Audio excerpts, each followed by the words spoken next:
Afternoon, everyone. We would like to welcome Frankie Capan to the 3M Open. Frankie, welcome, Minnesota native and making your third PGA Tour start. I want to just start with some opening comments about the excitement for the upcoming week. No, I'm really excited for this week. Whenever the last 6 months has been kind of a whirlwind for me with traveling, just playing a lot of Corn Ferry events. I was able to punch a ticket into the U.S. Open, so played there. But really been on the road so much lately, so to not only be at home but also be participating in my third PGA Tour event, it's been a blessing. I can't thank Hollis Kavner and Mike Welch enough, and really just happy to be here and pumped to get the week started. I guess, when did you find out or add this into your schedule about playing here? Yeah, so Mr. Welch called me actually while I was in the hotel room in Los Angeles for the U.S. Open, and I was kind of on the fence about it. I was extremely thankful and blessed to receive the sponsors exemption.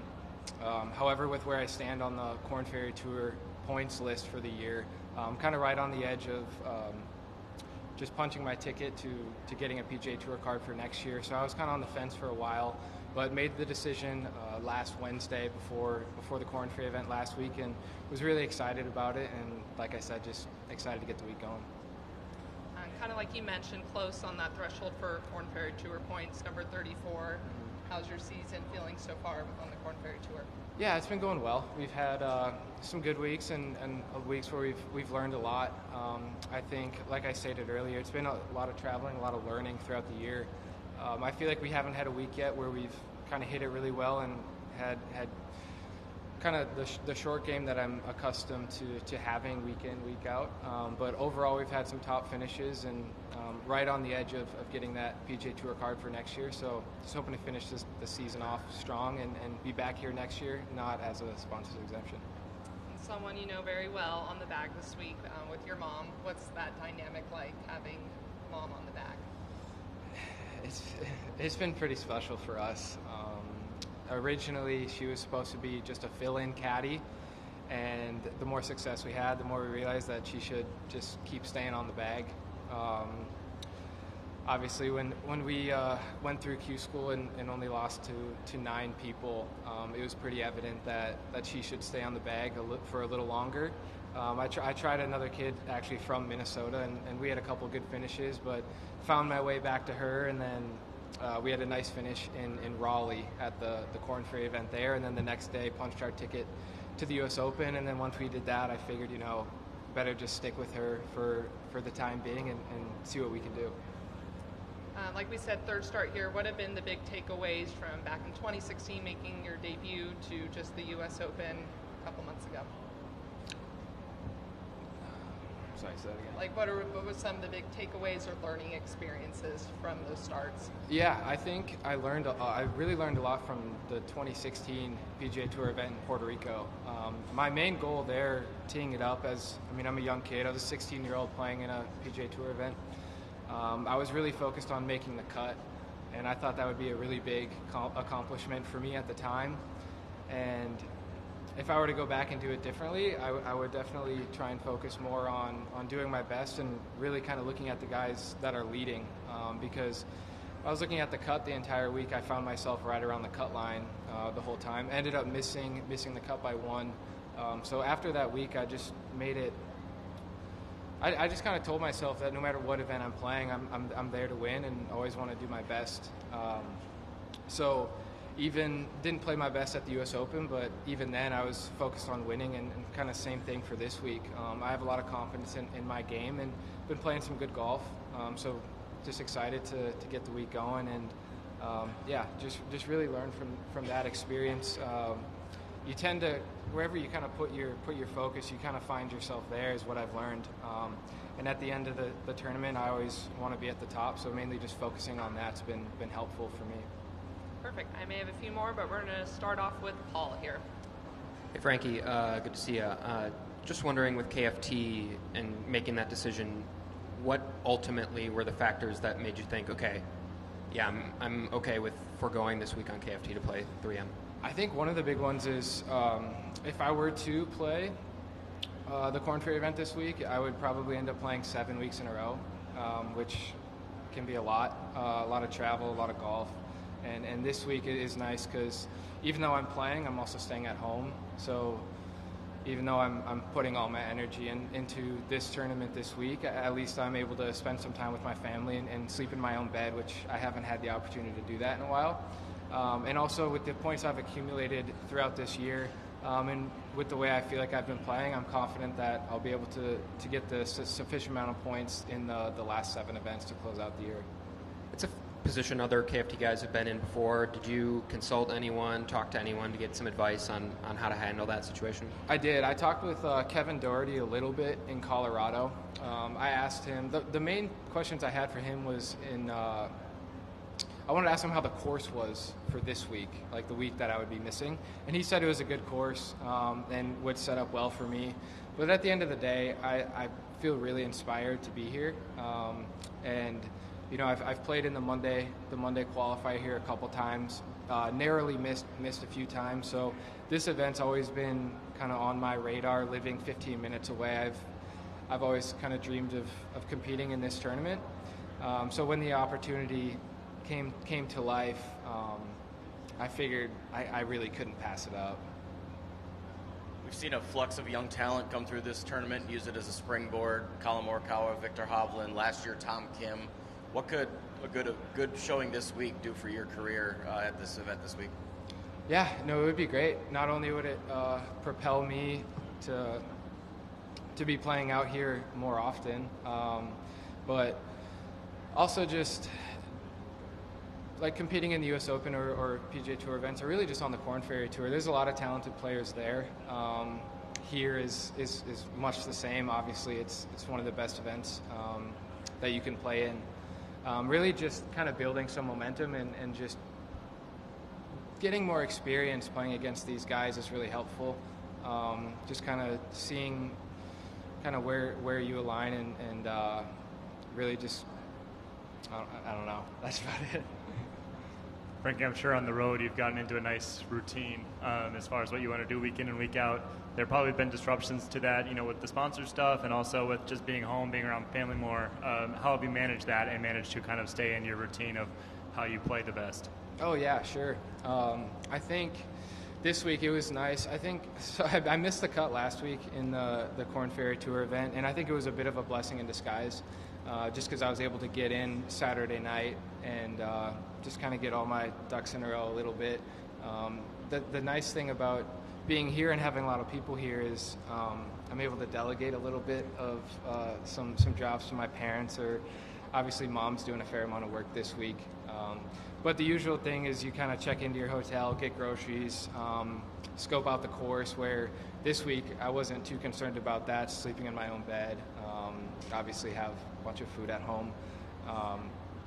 But yeah, so that it kind of eliminated that. And then in terms of just the distractions of some family and friends, I've tried to keep it limited a little bit. I think they all understand this is a big week for me, so they're not pestering me too much, and I'm excited to see them out here Thursday and Friday. How many times have you played TPC Twin Cities in the past? I played it for the first time 2 weeks ago. Yeah, so I actually hadn't played it much, but the first time I played was, I think, the day before I left for the Colorado Korn Ferry event, and really liked it. Loved playing it. Feels like it sets up well for my game and some of the shots that I hit. And then played Monday in the 18-hole Pro-Am, and much the same. I really enjoyed it, and then played 9 today in the Pro-Am. I felt like I knew the course well enough where I didn't need to play yesterday, just practice for a little bit, but I really enjoy it, and I'm excited. I'm excited to get after it. And then I think even heading into the U.S. Open, you said you felt you owed it to like Minnesota to go out and try to win. This being here obviously would mean a lot just to have success in a PGA Tour event, but would it be even more special to do it, you know, like 15 minutes from home and in front of a bunch of home state people? Yeah, I mean, to win a PGA Tour event in any state would be something special, but to do it here, it would be a little ridiculous. Just with, I mean, I'm sure we'd be celebrating probably into Tuesday of next week. So yeah, it would be something special, but obviously I know that opportunity is out there, but really just trying to stay focused here in the present moment, talking to you guys and getting my prep in tonight and to where we're ready to tee it up tomorrow morning. Having your mom on the bag, off the bag, back on the bag, how much has your guys' relationship grown with just, I mean, the amount of stressful situations you're in and how serious this is? How has that helped your guys' relationship? Yeah, it's been great. I think the one thing that's important for us is once we leave the course, we kind of try to turn it off because things can get a little, I wouldn't say heated, but can get a little tense out there. But I think, whenever you have some good dialogue and even fighting or bickering at times, your relationship can grow deeper because you start to understand how each other interact and the words you like to use, and really just she's kind of understood how I like to play the game more, what shots I like to hit at certain times, and overall we've kind of just gotten in a good process and good mojo going to where when we're on the course it's all go, but then when we leave the course we like to turn it off, and most weeks I actually haven't stayed with her on the Corn Ferry Tour. I'll stay with a buddy and she'll stay with my dad, so it's nice to be able to kind of turn it off like that, but then when we're on the course obviously it's all go, but I feel like our relationship has only gotten better. Now there are some days if we have a tough day that we want our space a little bit, but if anything I only see our mother-son relationship getting deeper and better as the time's gone on. You mentioned learning from your past starts. When you look at this week, what would you consider to be a successful week? Like when you set goals, what does that constitute in your mind? Yeah, I mean, I would be lying if I told you my goal wasn't to win this week. I think I try to hold myself to a high standard, and my dad always says if you're not winning, you're learning. So really, no matter what happens this week, it's going to be a special week. I'm going to have a bunch of family and friends out here competing. I would say, and I don't know what you consider the U.S. Open, but as a professional, this would be my first PGA Tour event. So to do that 15 minutes away from my house is a very unique opportunity. But yeah, I know I'm going to learn a lot this week and have a lot of fun doing it. But yeah, I would say winning is my ultimate goal whenever I tee it up. I don't care if I'm playing with 3 of my buddies up the road at my home course in the U.S. Open or in a Corn Ferry event. That's always kind of my goal, and then set that aside and then just kind of focus on the process that puts me in the right spot to accomplish that.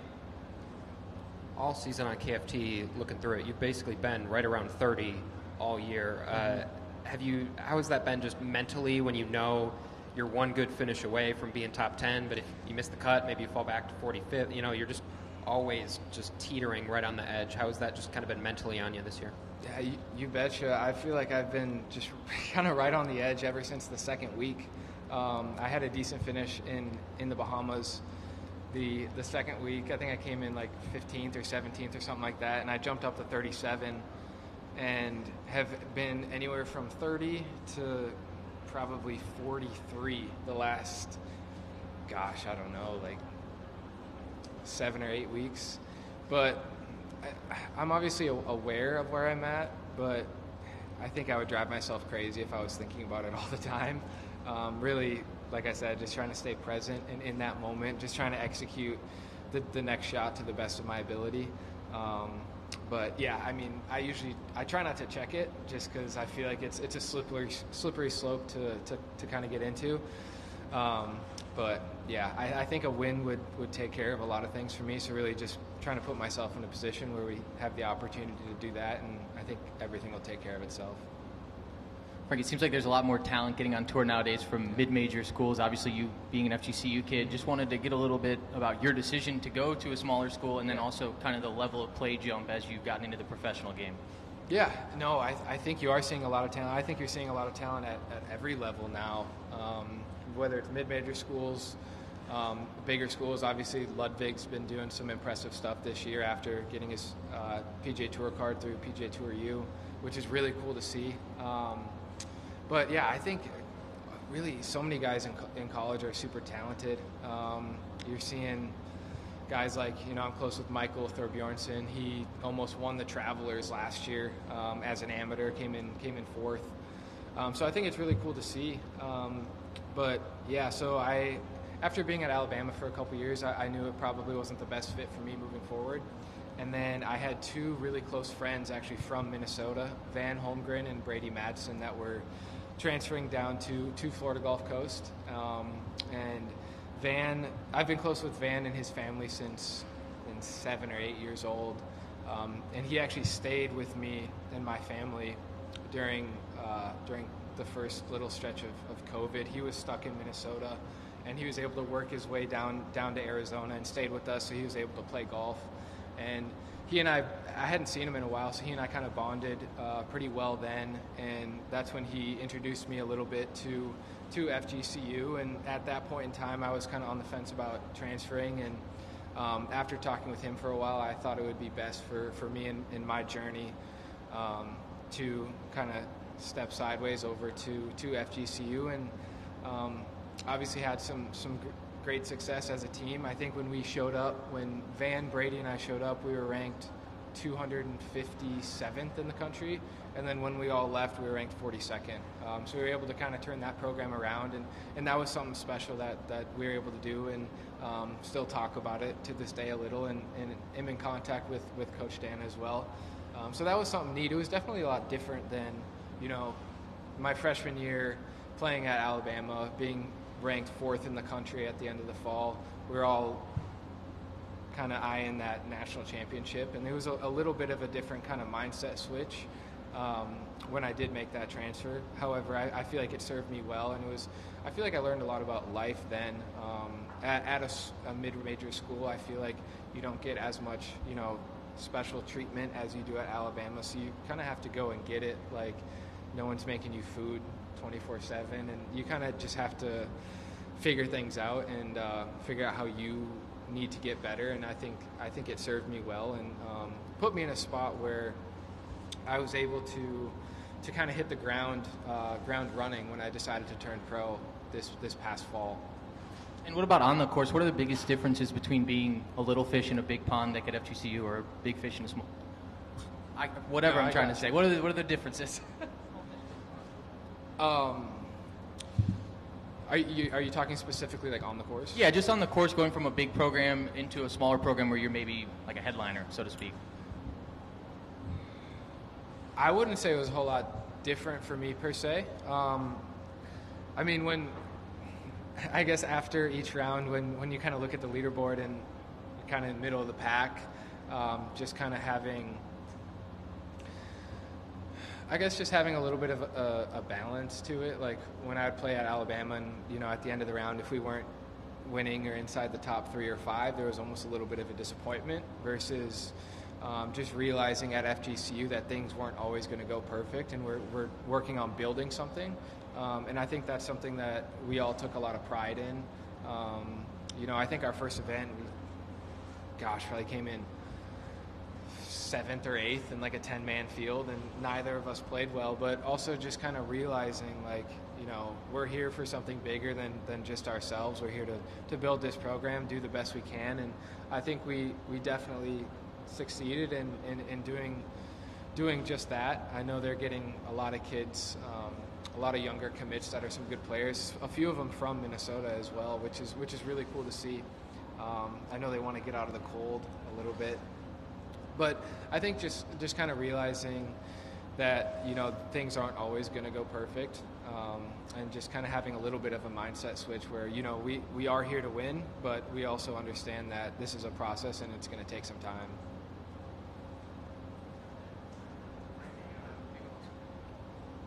Thank you, Frankie. The purse is a little bit different this week. The purse is compared to the Corn Ferry. Do you think about that, or is that in your mentality at all? What you're playing for? I used to think about it. Yeah, I think the more we play for, the more I actually think about it less, if that makes sense. To start out the year, I would be finishing Corn Ferry events and understand, if I birdie these last couple holes, it could be the difference in me making, $5,000 or 25 grand. But I think the more we've played and the higher finishes that I've had, and especially the more we play for, it gets a little ridiculous, the money that we play for. So I've kind of just been able to tune it out a little bit more lately, which is nice. I think in this game the numbers in the last couple of years have been kind of staggering in the sense that it's so much money that it's not really even worth thinking about. I couldn't even tell you how much the winner gets this week, for example, but really I feel like there's a lot of things that I've learned in my first year as a professional, and one of them is just kind of being able to tune out the distractions and little things that maybe take away from me playing my best. I feel like just the bigger tournaments you play in, the more you learn not only about your game but also yourself mentally. I think this is one of the most difficult games mentally, just because you kind of have to be on at all times, or at least figure out ways to kind of fine-tune your own little machine and ways to get the best out of yourself. And one of them is really just focusing on the shot at hand and not letting outside factors dictate what I'm thinking about a whole lot. It's only money anyway. It's only money anyway. Yeah, exactly. You can't take it with you. One last one for me. Read a tidbit. Wanted to hear the story about one of your first jobs was valeting at a golf course. Yes. Was that Silver?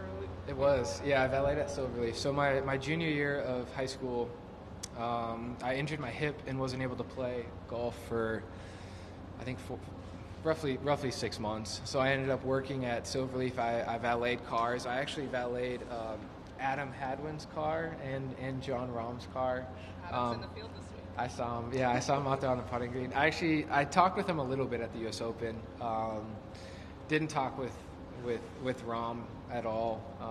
I like to respect those guys' space, just because I know they get a lot of people that want their attention, and the bigger events you play in, the more I get that, a little bit of that as well. So it's nice to just kind of respect their space. But yeah, I was fortunate enough to valet there for a little bit, valeted for those two guys. And when I was pulling their cars around, I was kind of thinking, man, like I want to be competing against these guys here soon, and always believed that I would. So now that we're here, it's kind of a cool little full circle moment. It was a non-tipping club. It was non-tipping. Alrighty, that's all the questions we have. Thanks for your time, and good luck this week. Thank you so much. Appreciate it, guys. Skull. Didn't wreck the car.